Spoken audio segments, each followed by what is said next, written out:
इस कहानी के शुरुआत में एक अंधेरी तूफानी रात को दिखाया जाता है, जहां पर नतालिया नाम की एक लड़की अपनी मॉम के साथ ड्राइव करके हॉस्पिटल पहुंचती है। दरअसल नतालिया प्रेग्नेंट है, लेकिन उसकी किस्मत अच्छी नहीं होती क्योंकि हॉस्पिटल में कोई भी डॉक्टर मौजूद नहीं होता। वहां पर सिर्फ एक नर्स ही होती है और नतालिया की डिलीवरी अब किसी भी वक्त हो सकती है। इसलिए जब कोई रास्ता नहीं दिखता तो वो खुद उसका डिलीवरी करवाती है। और जब बच्चा पैदा होता है तो ये तीनों उस बच्चे को देखकर डर जाते हैं, क्योंकि वो बच्चा हवा में तैर रहा होता है। वो गुब्बारे से भी हल्का होता है, मतलब कि इस बच्चे पर ग्रेविटी का कोई भी असर नहीं होता है। नतालिया और उसकी मॉम को समझ में आ जाता है कि ये बच्चा कोई सामान्य बच्चा नहीं है, बल्कि ये कोई एक्स्ट्रा ऑर्डिनरी बच्चा है। वो नहीं चाहते हैं कि उनके इस बच्चे के बारे में किसी को भी पता चले, इसलिए वो चुपचाप हॉस्पिटल से निकलने की कोशिश करते हैं। लेकिन रिसेप्शनिस्ट नर्स उन्हें देख लेती है और उन्हें रोकने लगती है और कहती है कि अभी घर जाने का वक्त नहीं हुआ। और अब घर आने के बाद नतालिया की मॉम नतालिया से कहती है कि हमें इस बच्चे को छुपा कर रखना होगा। अगर वैज्ञानिकों को पता चल गया तो वो इस बच्चे को अपने साथ ले जाएंगे और इसके ऊपर एक्सपेरिमेंट्स करेंगे। तुम्हें हमें बताना होगा कि इसका पिता कौन है। नतालिया बहुत ही स्ट्रेंज आंसर देती है। वो कहती है कि मुझे नहीं पता कि इस बच्चे की पिता कौन है। इसका मतलब यह भी हो सकता है कि नतालिया की कई लोगों के साथ रिश्ते हों। ये दोनों तय करते हैं कि इस बच्चे को कभी इस घर से बाहर नहीं निकाला जाएगा और इसी तरह से बच्चे को देखभाल करना शुरू कर देते हैं। लेकिन जब ये दोनों बच्चे के पास नहीं होते हैं, तब ये बच्चा उड़कर अपने ही छत के ऊपर चला जाता है, जिसे वापस लाने में ऑस्कर की ग्रैंड मदर को बहुत मेहनत करनी पड़ती है। साथ जब ऑस्कर ऊपर जाता है, तब जो सीलिंग होती है वो बहुत हार्ड होती है, जिससे उसे नुकसान पहुंच सकता है। इसीलिए ऑस्कर की ग्रैंड मदर बहुत सारी कुशन्स बनाती है और ऊपर छत पर लगा देती है, ताकि अगर ऑस्कर ऊपर जाए तो उसे हर्ट ना हो। और अब इसी तरह से धीरे धीरे वक्त बीतना शुरू हो जाता है। ऑस्कर की मॉम और उसकी ग्रैंड मदर कभी उसे घर से बाहर नहीं ले जाते, क्योंकि वो अगर बाहर जाने के बाद उड़ गया तो उन्हें पता नहीं कि वो कितना ऊपर जाएगा। ऑस्कर जब किसी बच्चे को स्कूल जाते और खेलते हुए देखता था तो मन करता था कि वो भी उनके साथ खेले और स्कूल जाए, लेकिन बाहर जाने की इजाजत नहीं थी। ऑस्कर की ग्रैंड मदर ही उसे घर पर पढ़ाती है, जो ऑस्कर से बहुत प्यार भी करती है। ऑस्कर सिर्फ घर पर ही रहता है और घर पर उसका एकमात्र सहारा होता है टीवी, जिस पर वो सुपरमैन का स्टोरीज देखता है। और जब सुपरमैन को आसमान में उड़ता हुआ देखता है तो उसे लगता है कि वो भी सुपरमैन की तरह शक्तिशाली है। एक दिन वो अपने मॉम से कहता है कि आप मुझे बाहर जाने क्यों नहीं देते, लेकिन उसकी मॉम उसकी बात का कोई भी जवाब नहीं देती। हमेशा ऑस्कर खिड़की से बच्चों को जाते और खेलते हुए देखता और ऑस्कर का मन करता कि काश वो उनकी तरह बाहर आजादी की जिंदगी जी सकता। और एक दिन वो तय करता है कि वो खिड़की से बाहर जाएगा, और जब वो बाहर जाने की कोशिश कर रहा होता है तभी उसकी ग्रैंड मदर ऑस्कर को बाहर जाते हुए देख लेती है। वो कहती है कि तुम बाहर नहीं जा सकते, और वो गुस्से में उस खिड़की को पूरी तरह से सील्ड कर देती है। ऑस्कर ये देखकर उदास हो जाता है। उसकी मॉम उसे देखकर कहती है ऑस्कर हमेशा घर पर नहीं रह सकता, जिसके बाद ऑस्कर की मॉम ऑस्कर के कपड़े में भारी चीजें रख देती है ताकि ऑस्कर हवा में उड़ ना पाए। और अब ऑस्कर की मॉम ऑस्कर को पहली बार घर से बाहर ले जाती है, और जब उसकी मॉम एक शॉप के अंदर होती है तब ऑस्कर अपनी मॉम को बाहर इंतजार कर रहा होता है। तभी वहां पर एक लड़की आती है और उससे टकरा जाती है और उसका सामान नीचे गिर जाता है। इस बच्ची का नाम एकता होता है। एकता ऑस्कर को कहती है कि तुमने मेरा सामान गिराया है, अब तुम्हें ही ये पानी की बॉटल्स मेरे घर तक लेकर आनी होगी। वो उसे 2 बड़ी बड़ी पानी की बॉटल्स पकड़ा देती है। हालांकि ऑस्कर उसे मना करता है, क्योंकि उसकी मॉम ने उसे कहीं पर भी जाने से मना किया था। लेकिन एकता के कहने पर वो उसके साथ उसके घर की तरफ चल पड़ता है।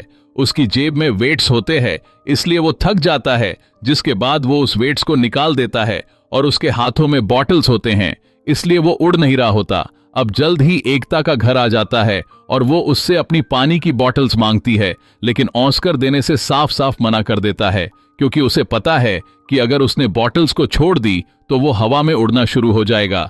लेकिन एकता अपनी पानी की बॉटल्स छीन लेती है, जिससे वो हवा में उड़ना शुरू हो जाता है। लेकिन ऊपर बिल्डिंग होता है, जिससे वो टकराकर वहीं पर रुक जाता है। एकता उसे देखकर हैरान होती है और कहती तुम तो सुपर हीरो हो। जिसके बाद एकता ऑस्कर को अपना स्कूल बैग दे देती है, जिससे वो नीचे आ जाता है। यहाँ पर ऑस्कर और एकता की बहुत अच्छी दोस्ती हो जाती है। ऑस्कर एकता से कहता है कि तुम वादा करो कि इस राज को कभी किसी से नहीं बताओगी। वो कहती है कि मैं वादा करती हूँ। वहीं पर ऑस्कर की मॉम को दिखाया जाता है, जो ऑस्कर के लिए बहुत परेशान होती है, क्योंकि उन्हें वो वेट्स मिले थे जिस वेट्स को ऑस्कर ने निकाल कर फेंका था। इन दोनों को लगने लगता है कि ऑस्कर हवा में उड़ गया, और तभी ऑस्कर अपने दोस्त एकता के बैग के साथ घर आ जाता है। उसकी मॉम कहती है कि ये बैग किसका है। ऑस्कर कहता है कि मेरी एक लड़की से दोस्ती हुई है जिसका नाम एकता है। ऑस्कर की मॉम उससे पूछती है कि क्या तुमने उसे अपने राज के बारे में बताया। वो कहता है कि नहीं, दरअसल वो अपनी मॉम से झूठ बोल देता है। और धीरे धीरे ऑस्कर और एकता की दोस्ती और भी गहरी हो जाती है।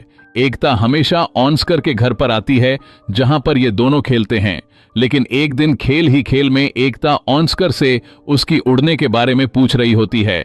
तभी ऑस्कर की मॉम सुन लेती है और उसे पता चल जाता है कि ऑस्कर ने अपनी राज को एकता को बताया है। वो एकता को घर से जाने के लिए कहती है, और अगले दिन एकता दोबारा ऑस्कर से मिलने आती है तो वो कह देती है कि ऑस्कर घर पर नहीं है।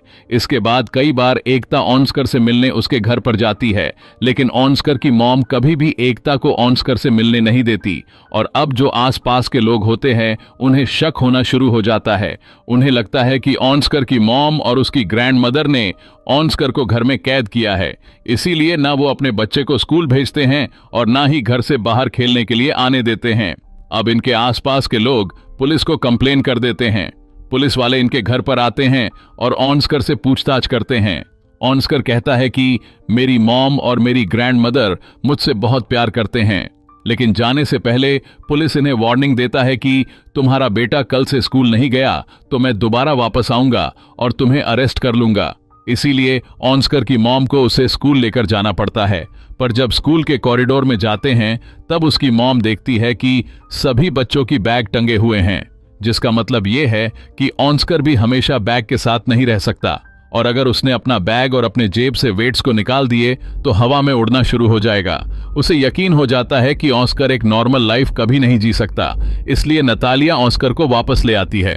नतालिया की मॉम उससे कहती कि हमारा बच्चा कभी भी एक आम बच्चा नहीं बन पाएगा। जो इस बात को सोचकर नतालिया और उसकी मॉम की आंखों में आंसू आ जाते हैं, जिसके बाद अब ये तय करते हैं कि इस शहर को छोड़कर कहीं दूर चले जाएंगे, और ये यहां से बहुत दूर एक बर्फीली सुनसान सी जगह पर शिफ्ट हो जाते हैं ताकि ऑस्कर के बारे में कभी किसी को कुछ पता न चले। धीरे धीरे वक्त बीतता है और ऑस्कर अब बड़ा हो चुका है। ऑस्कर की ग्रैंड मदर अब इस दुनिया को छोड़कर जा चुकी हैं। वो सिर्फ अपने मॉम के साथ सुनसान बर्फीली जगह पर रहता है। ऑस्कर की मॉम ऑस्कर की बहुत ध्यान रखती है। ऑस्कर भी अपने मॉम से बहुत प्यार करता है, लेकिन इतने सालों से घर में बंद रहकर वो परेशान और उदास रह चुका है। आज भी उसके पास एकता का वो बैग होता है जो बचपन में एकता ने उसे दिया था। वो आज भी एकता को बहुत मिस करता है और उस बैग को कभी भी अपने से दूर नहीं रखता। हमेशा वो सुपरमैन की कहानियां किताबों में पढ़ता है और उसे लगता है कि दुनिया को किसी भी तरह उसकी राज का पता चल जाए तो हो सकता है कि वो भी सुपरमैन की तरह फेमस हो जाएगा। लेकिन जब भी वो दुनिया को अपने राज के बारे में बताता है तो उसकी मॉम साफ साफ मना कर देती है। उसकी मॉम को लगता है कि अगर दुनिया को इस राज के बारे में पता चल गया तो वो अपने बेटे को खो देंगी। लेकिन एक दिन उसका सब्र का बांध टूट जाता है और अपने मॉम को बताए बिना ही घर से बाहर निकल जाता है। आज भी उसने उस बैग को टांगा होता है जो बचपन में एकता ने उसे दिया था, और वो सीधा एक टैलेंट शो में जाता है जहां पर मैजिकल शो दिखाने के बहाने वो ऑडियंस को बताता है कि मैं हवा में उड़ सकता हूं। उसकी बात पर कोई भी विश्वास नहीं करता और जैसे ही वो अपने बैग को नीचे रखता है हवा में उड़ना शुरू हो जाता है, जो देखकर सबके सब हैरान हो जाते हैं और आज का शो बहुत ही पॉपुलर हो जाता है। ऑस्कर की मॉम भी इस शो को टीवी पर देखती है, जिसे देखकर वो बहुत परेशान हो जाती है। लेकिन ऑस्कर ने अब अपना काम कर दिया है, यानी कि उसकी मॉम अब कुछ भी नहीं कर सकती। अगली सुबह ऑस्कर से मिलने डेविड नाम का एक आदमी आता है जो कि एक ऑर्गेनाइजर है। वो ऑस्कर से कहता है कि हम बहुत सारे बड़े बड़े शोज कर सकते हैं जिससे हम बहुत सारे पैसे कमाएंगे, साथ ही तुम बहुत ज्यादा फेमस हो जाओगे। ऑस्कर हमेशा अपने बचपन से सुपरमैन की तरह फेमस होना चाहता था, इसलिए वो डेविड के साथ कॉन्ट्रैक्ट साइन कर लेता है और अब ये दोनों कई शो के साथ कई एडवर्टाइजमेंट भी करते हैं जिससे ऑस्कर बहुत ज्यादा फेमस फेमस हो जाता है। उसके पास अब पैसों की कोई भी कमी नहीं है और अब ऑस्कर को नाम दिया जाता है the man without gravity. Oscar की टैलेंट दुनिया के सामने आने के बाद चारों तरफ ऑस्कर का ही बात सही होती है, लेकिन धीरे धीरे ऑस्कर इससे बोरिंग और परेशान होने लगता है। दरअसल वो बचपन से सुपरमैन की तरह एक हीरो बनना चाहता था, लेकिन अब वो उस तरह का हीरो नहीं है, बल्कि वो एक जोकर की तरह लोगों को एंटरटेन करता है। वो ऐसी जिंदगी कभी नहीं चाहता था। उसके ऊपर कई सारी डॉक्यूमेंट्री भी बनाई जाती है और उस डॉक्यूमेंट्री में ऑस्कर की मॉम को और उसकी ग्रैंड मदर को बहुत ही नेगेटिव पेश किया जाता है। तो ऑस्कर को बिल्कुल भी पसंद नहीं आता, क्योंकि उसकी ग्रैंड मदर उससे बहुत प्यार करती थी। ऑस्कर की मॉम आज भी ऑस्कर से बहुत प्यार करती है। ऑस्कर इस जिंदगी से पूरी तरह से फ्रस्ट्रेट हो चुका है और एक शो में जहां उसे एंजल की कॉस्ट्यूम पहनाई जाती है, इस शो में वो पूरी तरह से अपना आपा खो देता है और कहता है कि मैं कोई एंजल नहीं हूं, मैं एक आम इंसान हूं। और अब ऑस्कर तय कर लेता है कि वो इस काम को हमेशा के लिए छोड़ देगा। वो डेविड से कहता है कि मैं इस काम को कभी नहीं करूंगा। डेविड उसे समझाने की कोशिश करता है, लेकिन वो किसी का भी बात नहीं मानता और तय करता है कि वो अपनी मॉम से, डेविड से और उन सभी लोगों से जो उसकी हकीकत जानते हैं, उनसे दूर चला जाएगा। डेविड कहता है कि हम दुनिया को क्या कहेंगे, तो ऑस्कर कहता है कि दुनिया को बता देना कि मैं आसमान में उड़ गया या मेरी मौत हो गई। और इसके बाद वो अपने मॉम के साथ साथ डेविड और उन सभी को छोड़कर इस जगह से चला जाता है ताकि एक अलग तरह की जिंदगी को जी सके। और अगले दिन न्यूज में दिखाया जाता है कि ऑस्कर की मृत्यु हो गई है। दरअसल लोगों को जवाब देने के लिए उन्हें कुछ ना कुछ कहना था, इसीलिए जैसा ऑस्कर ने कहा था, डेविड ने न्यूज को वैसा ही बता दिया था। ऑस्कर के घर पर कई रिपोर्टर आते हैं और ऑस्कर के बारे में पूछते हैं, लेकिन ऑस्कर की मॉम उनके किसी भी सवाल का जवाब नहीं देती। इसी तरह से कई और साल भी गुजर जाते हैं और ऑस्कर की मॉम की भी मृत्यु हो जाती है, लेकिन ऑस्कर आज भी जिंदा है। वो दुनिया से अपनी राज को छुपाने के लिए पूरी तरह से बदल चुका है। वो हमेशा व्हील चेयर पर रहता है और उसने अपनी दाढ़ी बढ़ा ली है और कैप पहनकर रहता है और एक होटल में वो एक रिसेप्शनिस्ट की जॉब करता है। लेकिन आज भी उसके पास एकता का वो बैग है जो बचपन में एकता ने उसे दिया था। वो आज भी एकता को याद करता है। और एक दिन ऑस्कर की होटल में एक लड़की आती है और जब वो उस बैग को देखती है जो ऑस्कर के पास होता है, तो वो पूरी तरह से हैरान हो जाती है, क्योंकि ये लड़की और कोई नहीं बल्कि एकता ही है। एकता की जिंदगी अब पूरी तरह से बदल चुकी है। उसने पैसे कमाने की मजबूरी में गलत रास्ते को अपना लिया, इसीलिए ऑस्कर के होटल में वो अलग अलग लोगों के साथ आया करती थी। वो ऑस्कर को पहचान लेती है और एक बार फिर से ऑस्कर और एकता साथ होते हैं, लेकिन एकता ने जिंदगी में बहुत दुख और तकलीफें देखी होती है, इसलिए उसके दिल से सारे इमोशंस खत्म हो जाते हैं। पर ऑस्कर आज भी उससे प्यार करता है और एक दिन वो उससे अपने प्यार का इजहार कर देता है, लेकिन एकता उसकी बातों को ज्यादा ध्यान नहीं देती, क्योंकि शायद उसकी जिंदगी में अब प्यार के लिए कोई भी जगह नहीं बची। लेकिन जैसे जैसे ये एक दूसरे से मिलते जाते हैं, एकता को एहसास होता है कि आज भी उसके दिल में ऑस्कर के लिए कहीं ना कहीं फीलिंग है और जल्द ही ये दोनों एक दूसरे से शादी कर लेते हैं। शादी के बाद वो अपने उसी घर में आ जाता है जहां पर वो अपने मॉम और अपने ग्रैंड मदर के साथ रहा करता था।